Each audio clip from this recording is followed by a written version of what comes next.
No, you're not ready. Me a bad man. Yeah, me done. Me nah stand up and watch no boy disrespect you. Behind your back or in front of your face. Don't violate the boss. When you buck him, you just wind out him location and they can go fees.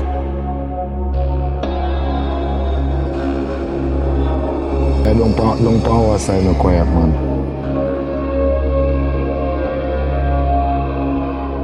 Baba pick up, Baba pick up.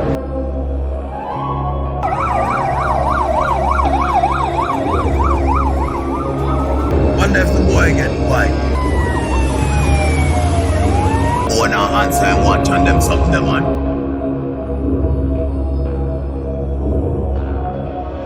Now I hit Vybz Kartel, but him stay on top. That is why you get Vybz Kartel hit popcorn today.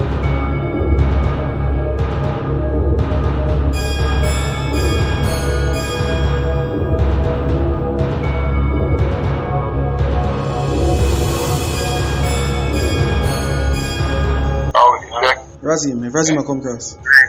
You never listen to me. Oh, yeah, man, I can do it from now before you get here. Yeah, man, that's the kill it, man.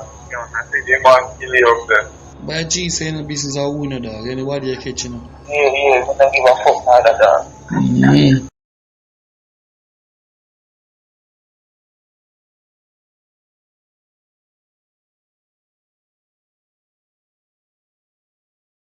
Hello, and welcome to the real streets of crime. Today we will talk about one of the many leaders of the Klansman's One Don Gang, Andre Blackman Bryan. Some say he was Vybz Kartel'S best hitman. Some say he is the Jamaican devil. We will dive into the history of this Jamaican Don. The 38-year-old who publicly admitted to being the leader was given 21 years and 6 months for leadership of a criminal organization. Bryan was also sentenced to 11.5 years each for facilitating the commission of murder and arson in relation to the shooting death of a couple in Fisheries St. Catherine. Blackman was similarly slapped with 10 and 12 years, respectively, for murder by a criminal organization in connection with the shooting death of a man called Outlaw. The judge also sentenced the gang leader to 6.5 years for murder in relation to the killing of Dooley on Chancery Street in St. Andrew. Blackman has been rumored to be the devil of Jamaica. At an early stage in his life, he was dealt a very bad hand. Growing up in Spanish Town, Jamaica, one of the poorest places in Jamaica, it was reported before he was 12 years old he had unalived 4 people. One of the bodies was never found to this day. People in the streets were so scared of Blackman, he even had the Jamaican police force scared. It was his own mother who could tame the boy. He did not know his father. Me never know my father. The man that claimed to be his father, Blackman did not accept, nor believe. On Monday, he disowned his absent father and seemingly questioned whether the senior Bryan was actually his dad during a sentencing hearing at the Supreme Court in downtown Kingston. You call no man father. Me never know my father. From me a little youth, me know say, him and my father. Bryan, who was convicted of being the leader of the notorious Klansman gang, along with several murders in the Marathon trial, told the court. "Me mother tell me something that me no sure him on my father," Bryan added as he spoke on his own behalf during the hearing. His attorney, senior jurist Lloyd McFarlane, noted that the social inquiry report confirmed that Bryan's father, Trevor Bryan, was not a major part of his son's upbringing, which the elder Bryan reportedly implied was due to a disagreement over his child's religious faith. It appears that the father, Mr. Trevor Bryan, had wanted Andre to be converted to Rastafarianism, and there was a disagreement between the parents based on that. In the meantime, Bryan, during his address to the court, painted himself as a conscious man and quoted several scriptures while proclaiming his innocence. "I didn't get any subjects at school, but I understand oneness, consciousness," Bryan said. "The motto of Jamaica is out of many one people, but you cannot use one and people." He was, however, asked by trial judge Chief Justice Brian Sykes to delay his speech as it appeared to be lengthy and allow other defendants to go ahead of him. The sentencing of Bryan and 14 other convicted members of the St. Catherine-based Klansman resumed Monday morning at the Supreme Court amid tighter than normal security. The trial began in September 2021 with 33 defendants. At the final verdict in March 2023, Bryan and 14 others, including a sole female defendant, Stephanie Cole, Christie, were convicted of different offenses, including being members of a criminal organization. Earlier in the sentencing hearing, Brian attempted to ditch his attorney and represent himself throughout, but he had a change of heart after being persuaded by Sykes against making the move. The prosecution's main witness, C4, on Monday morning in a stunning disclosure said Andre Blackman Bryan, leader of the Klansman gang, showed him the gun used to kill former chairman of the Jamaican Urban Transit Company Douglas Chambers, and said he put 2 big holes in his head. Yo, two big shots on the head. The shocking allegation was made by witness 1, who has been testifying from a remote location before Chief Justice Brian Sykes in the Home Circuit Division of the Supreme Court in downtown Kingston. Mr. Blackman, you are here today to be sentenced to life in prison. You think you can murder with your own license to kill. You and your Spanish Town gang, known as One Don Gang. The justice system in Jamaica is the only gang that can kill without a license. Your thirst for blood is inhuman. Human nature was around long before you and the government.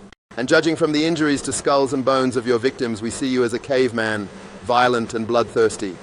Entirely likely to continue to kill without a second thought, turning towns and cities into ghost towns. We have had our share of dumbed-down, senseless murders. Today, crimes against Jamaica shall come to an end. According to C4, Brian told him that Chambers had been killed because he was preventing the gang from eating food.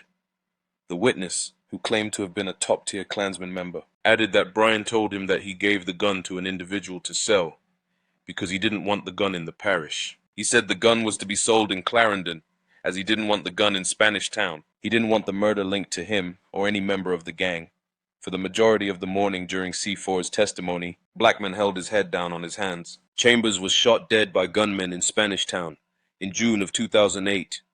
Even though C4 gave evidence against Blackman, he was found not guilty of the killing by a jury in 2016. In December of 2019, Tesha Miller, the accused leader of another faction of the Klansman gang, was convicted for orchestrating Chambers' murder. Yo, and I said the killing turn up, dog.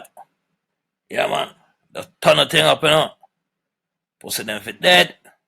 Straight.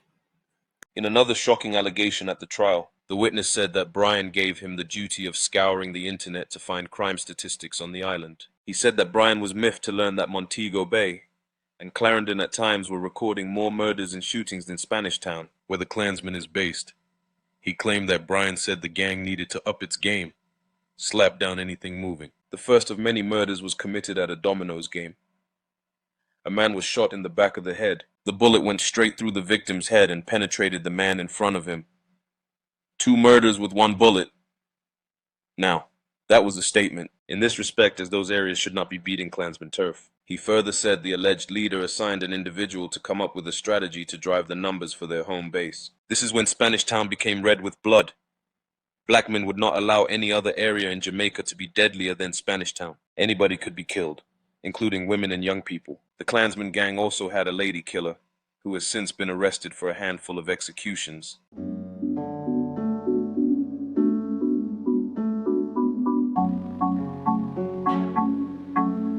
Big idiot police boy. You don't know who means already. It's so fixing.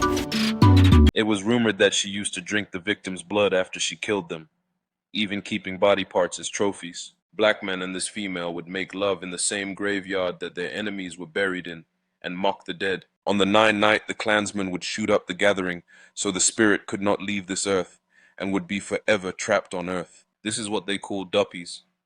The killing was so bad in Spanish Town, the government gave Tesha Miller and Blackman 1 million Jamaican dollars each every month on the 1st to stop the shooting and murders, but that little bit of money was refused on numerous occasions as Blackman and Tesha Miller was making a lot more than that. A little bit of money that week. Yo, Kartel them say we not stop the killing. A lot of the money was coming from extortion, from taxi drivers and local shops in the community. See all them shop there. Every month make a little thing, you know. The money would be picked up and sent to America through Western Union, and then the same money would be sent back through MoneyGram, so the gang could disguise where the original money had come from. As the orders came down, the killings carried on.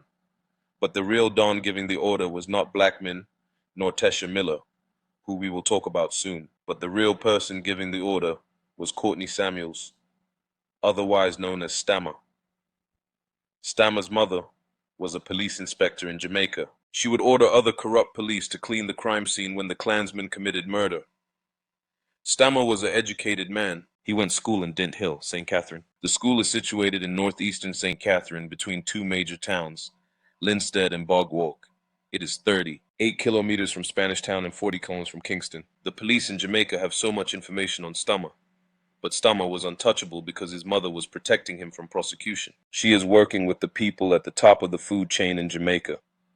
Blackman and Tesha Miller are just puppets in this game. As much as you may think Blackman and Tesha Miller are the dons, you are wrong. The two bloodthirsty devils are just another pawn in the game that is controlled by the higher levels. Stammer is the man with the brains behind these two killing machines. When the orders came out to unalive Popcorn, it was Stammer, Tesha Miller, Vybz Kartel and Blackman who was behind it. I will now tell you the reason why Popcorn was targeted. Popcorn was believed to be a police informer. Popcorn somehow became in possession of Blackman's driving license. When Blackman unalived Douglas Chamber, the police's special branch had the driver's license of Andre Blackman Bryan, and somehow Popcorn ending up with it in his possession. And he gave it back to Blackman, but it was given to Popcorn by an unknown person who was also in the Clansman gang. All this information was leaked by a special branch detective. Stammer was at the very top of this gang. His influence extended far beyond the streets, the true mastermind of the Clansmen. He was in sync with corrupt politicians, weaving through the very fabric of organized crime. His connections with prominent persons and leading Jamaican music artists such as Vybz Kartel, Popcorn, and Octane. He also attends PMP criminal conferences. This is the real leader, as he awaits a decision by the Court of Appeal on his attempts to overturn a criminal conviction. Alleged leader of another faction of the St. Catherine-based Clansman gang, Tesha Miller, is facing even more legal challenges. The Office of the Director of Public Prosecutions issued a press release on Thursday stating that Miller and 22 other men were arrested, charged and indicted under the Criminal Justice Suppression of Criminal Organizations Act, anti-gang legislation. They all appeared in the Home Circuit Court in downtown Kingston on Thursday. The ODPP said the men participated in several criminal activities between August 5, 2017 and August 22, 2022 in St. Catherine. The charges against them include murder, conspiracy to murder, attempted murder, robbery with aggravation, illegal possession of firearm, and illegal possession of ammunition. Vybz Kartel not only supported his community, but also supported the Dons of Jamaica. Main ones being the One Order Gang, the Klansman Posse. With money from the music industry, Kartel invested in AR-15 rifles, M16s, and China Ks. The order was patterned from Kingston to Spanish Town all the way to Montego Bay. Sparta Boss goes by the street music name Tommy Lee. He considers himself as the devil in the music industry in Jamaica. Bounty Killer, the original world lord off Jamaica, had this to say: "Let's get this straight. Tommy Lee is not a soul taker. He has a dream, like most ghetto children, so he will entertain the thirst for the first position. Ninja Man, the Dan Gargon, front teat, gold teat, side teat, back teat, no teat. The Dan Gargan extended an olive leaf to Tommy Lee. Lee accepted it, but did not entertain no speech at the meeting. Ninja Man was not fazed by Tommy Lee's silent ignorance, as Ninja Man was once Tommy Lee as a young man. Tommy Lee must fail to remember the man in front of him is a multiple soul taker, documented in Jamaica and the world news. During his existence on this world, he has beat many sentences. When Vybz Kartel cuffed Ninja Man down, he threatened death on the world boss. If I remember, Tommy Lee was crying on the phone, begging for his life to an associate of Vybz Kartel. Vybz was facing a life sentence for the murder of Lizard, otherwise known as Clive Williams. You know, so they want to kill me. If they kill me, a cartel kill me. Hombre, they don't know it's a blood clot Lizard and we. I will call my phone today and tell me, say, them can't find the two blood clot new shoes them when me give them, dog. So them lock them in our house. Side of all feet to a build up, dog, in a blood clot house, they lock two shoes and can't find my bum buckler. And I come tell me, fuck your mates, dog. Me just tell them, say, make sure me get my shoes by 8 o'clock in a bad man. Not take the man's shoes, dog. Not take the man's shoes. They're gonna kill me, you know. They're gonna kill me. I hear and you get I think I say that me I tell my dog say what day me I hear reason about the said fucking thing. But as I tell you, hombre, the man where them give the blood clot shoes still like dog. If 8 o'clock come and I get my shoes, are the same fucking thing, dog. So, if them want them friends to live, them better get my blood clot shoes. Yeah, more time I leave, I love follow up certain science thing in the dog. When you know, say a girl tell me say she call a woman, and the woman can tell her instantly say, are the boy we go country where they move the shoes for sell them, move the shoes them for sell them in a dog. And was trying to get his music empire in check. The first mistake that Kartel made was, he did not sign his music artists. So when he was in prison, suffering, he did not receive his royalties from not one of his artists. Popcorn was the biggest artist to come out of the Gaza. True man company and I tell me say you want to fuck me look like girl and then think that Popcorn had a taste of fame, became unruly. Him and his unruly gang took over what Vybz Kartel started on the streets. Kartel was sentenced to 35 years in prison. A life sentence. He was finished. Popcorn thought Vybz Kartel would never be released. Popcorn didn't want no involvement in Kartel's legal troubles, so he quietly distanced himself. To him, Kartel was a distant memory. Out of sight, out of mind.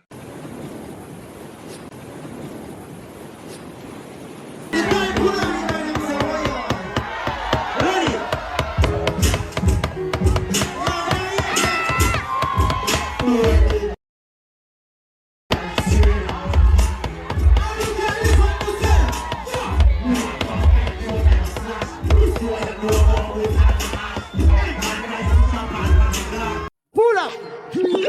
Yo. Scatter. Suck your mother, youth. Popcorn and Gaza Slim was the only people to disappear and let Kartel rot in prison. Popcorn signed to OVO, Drake's record label. He has acquired properties all around the world. He even kissed the ground as he landed in Africa for the first time in his life, while Vybz Kartel rotted in a Jamaican prison. Popcorn was kissing the blood-soaked, death-infected ground. The devil loves blood. It gives him power. Popcorn too lusts for this power, not letting nothing or anybody get in the way. If a friend has to be unalived, so be it. So while he left Vybz Kartel to rot in prison, attracting Graves' decease, the world boss had another plan, even going as far as saying the Jamaican currency should have his face on it, or Tesha Miller. He represented a comet coming from out of space. He too had a thirst for blood, AR-15s, and willing soul takers to do his bidding. It wouldn't be long before he himself participated in unaliving his fellow associate. When Clive Lizard Williams had a plan to steal a rifle from the Gaza boss, he immediately dug his own grave. Kartel and his gang disappeared the body of Lizard, but another traitor in the gang escaped. The traitor then informed the police about the killing. The police responded, but it was too late. Kartel had disappeared Lizard. The Undertaker did his work. The police was met with a fire-damaged property, with the stench of death still lingering. The fire had been so bad, the chance of finding any DN was small to none. This is not Kartel's first rodeo. It is believed he is involved in the homicide of a man who goes by the name Nunu Puss, otherwise known as David Miller. Norna Puss was born on the 7th of June 1967 and died on August 31st, 2008. His body was dumped in a bush. He was responsible for a lot of murders, even the killing of 2 police officers. It was rumored that Vybz Kartel was the man who unalived Nunu Puss. This is not true. Kartel had an issue because Nunu Puss was sleeping with Shorty. She even gave birth to a baby for Nunu Puss. But Kartel did play a part in the killing.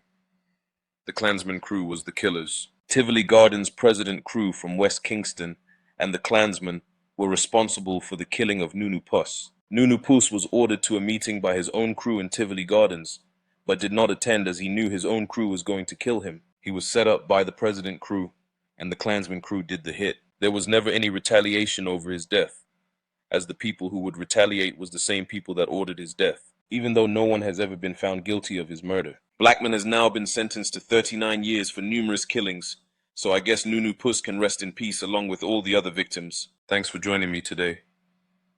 For more stories from the real streets of crime, please don't forget to like, share, comment, and subscribe. Thank you.